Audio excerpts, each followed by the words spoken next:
Right, hello to a different kind of video. I'm here in my room with a microphone and a camera and my amazingly decorated laptop, thanks to my friends. And today we're going to be talking about a very relevant topic. Topic of video games, as you may have seen by the title. The topic of Counter-Strike and Valorant. Two different games, CS, Valorant. Now, there's a lot to do with these two games, a lot of competition right now. And this is what we're going to discuss today.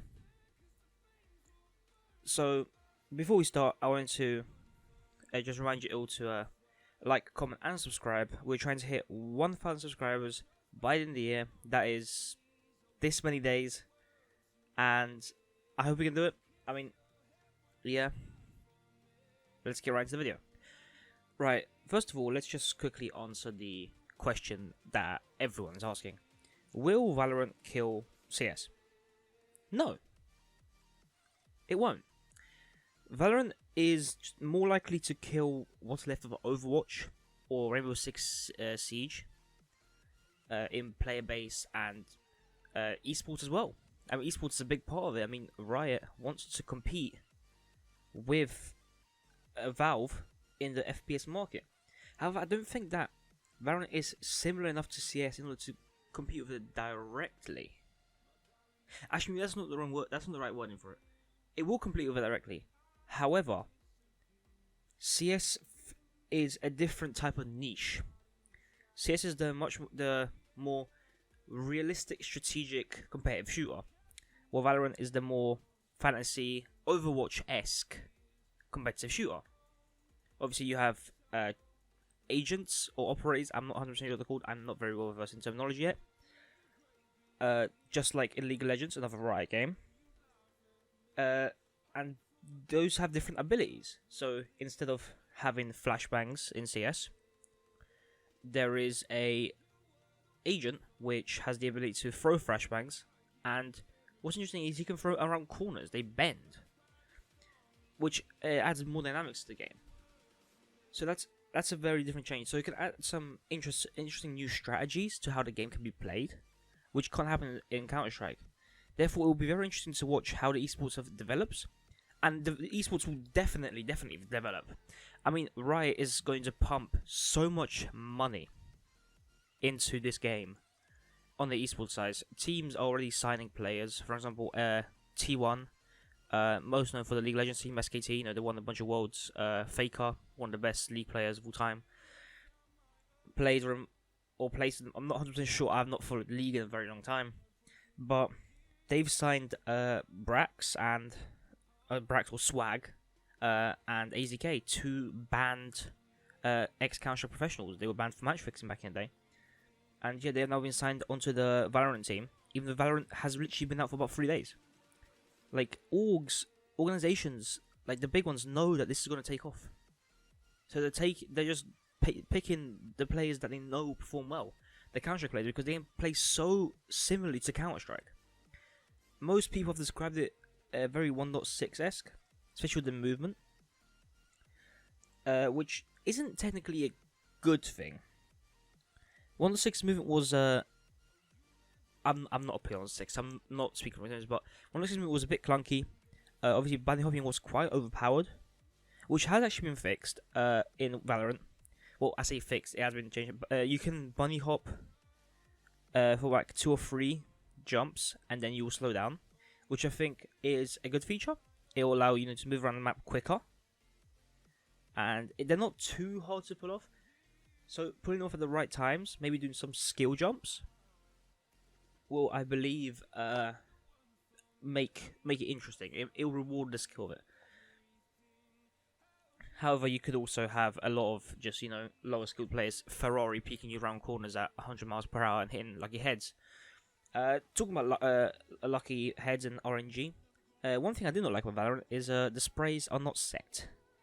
Therefore, at a certain point, the spray becomes RNG. I believe it's roughly the first 10 bullets they shoot have a spray pattern, and you can pull it down, and it's actually very easy to control. People have said like it's quite easy. The aiming is quite easy. So the skill ceiling is pretty. It's lower than Counter-Strike, put that way. I'm not gonna say pretty low because it's too early to tell. But the hitboxes are quite large, which I guess you can sort of say that obviously there's different characters, different hitboxes, so they're gonna try and make it roughly the same. So obviously that's perfectly fine. But they say like, it's quite easy to hit people. But yeah, like I was saying with RNG, like past the first 10 bullets of the spray, if for example you're spraying multiple people down, it doesn't exactly become 100% skill based because the bullets just go bang, bang, bang, bang, bang. They go everywhere. So you could have someone just swing around a corner running and bang, bang, 3 headshots to 3 people. Obviously, it's not very like to happen. It can happen in CS as well if you're running, but obviously, if you could stopping, controlling your spray, and you know your spray is going to go roughly. It's not even the best players can't exactly control the spray perfectly is the point, but it's going to go roughly where you want it. Well, here you have to adjust based on the where the bullets are going, where you can see them going to tracers. So it's more, I guess, a reaction time is more important. Which I mean, I don't know. I'm not a big fan. I prefer the space to be set, but that's just me. Another point I want to talk about is the amount of people currently on Valorant, the people watching streams. It's actually the same. I believe that the coronavirus, you know, the C word, demonetization. I'm not monetized anyway, so I don't really care. Has benefited Riot a lot.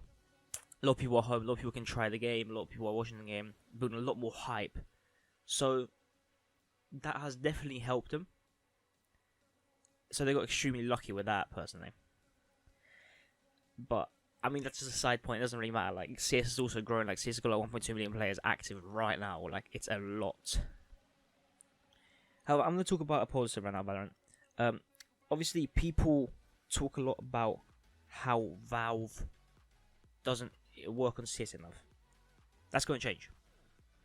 See, with Valorant coming in, being a very similar game, it's going to create direct competition with Valve. We're going to enter a more duopolistic market. You could say there's more competitors, like Rainbow Six, Overwatch. They don't count. They're not big enough for Valve to care. So I believe we're going to get much more updates. Bigger price point majors. I mean, we already have the 2 million price point major because of the virus. But, yeah, I believe that's going to be a very positive change. And when we speak of Valve versus Riot, they're both multi-million, billion-dollar companies. They both can make brilliant games. So I think it's just going to be a matter of time. And we're just going to see, like...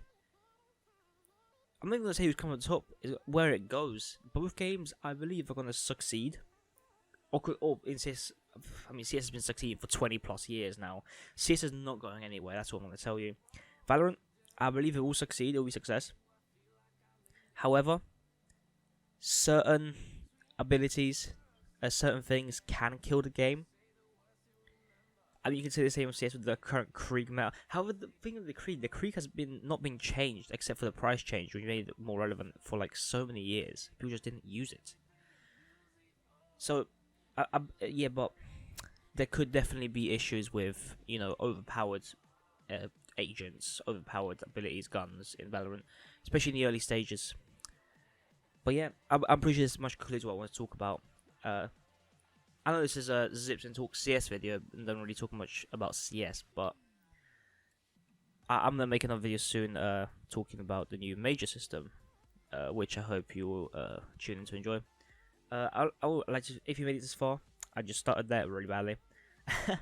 I hope you enjoyed watching the video. Please make sure to like, comment, subscribe. As I said, we're trying to hit 1,000 subscribers by the end of the year. I appreciate your support, and goodbye.